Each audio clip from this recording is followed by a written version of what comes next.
जगन्नाथपुरी के एक भक्त की कथा है। एक भक्त था, उसके स्वप्न में जगन्नाथ जी आते थे। वो इतना रोता था मंदिर के बाहर खड़े होकर के। तो ठाकुर जी बोले, तू क्यों रोता है? बोले, आप बस मेरे साथ रहो, मुझे और कुछ नहीं चाहिए, और इस बात का मुझे अनुभव होना चाहिए कि आप मेरे साथ हो। तो भगवान जगन्नाथ जी ने उसको कहा, मैं तेरे साथ हमेशा हूं, और इसका अनुभव तुझे जब करना हो समुद्र की बालू में चलना, और थोड़ी दूर चलने के बाद फिर पीछे देखना, 2 पैरों के निशान तेरे होंगे और तेरे बगल में 2 पैर के निशान मेरे होंगे। उससे तुझे पता चल जाएगा मैं तेरे साथ। अब तो वो रोज जाता, समुद्र के तट पर चल के देखता, थोड़ी दूर चलता तो 2 पैर के निशान उसके और बगल में छोटे छोटे छोटे चरण भगवान के।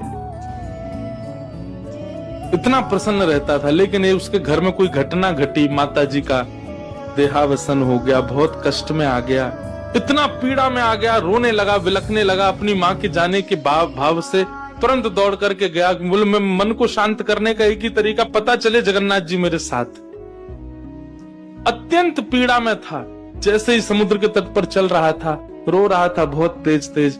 पीछे मुड़ करके उसने देखा तो 2 ही पैरों के चिन्ह थे। जगन्नाथ मंदिर के बाहर जाकर बोला, मैं समझ गया, मेरी माँ का देहावसन इसलिए हुआ क्योंकि आप मुझे छोड़ के चले गए हो। अब आप मेरे साथ में नहीं हो। आपने कुछ दिन मेरा संग किया, उसके बाद मुझे अकेला छोड़ दिया। नाथ, आप ऐसा कैसे कर सकते? मुझसे क्या अपराध हुआ? रोने लगा, बिलखने लगा। जगन्नाथ जी रात्रि में फिर स्वप्न में आए। क्यों रो रहा था?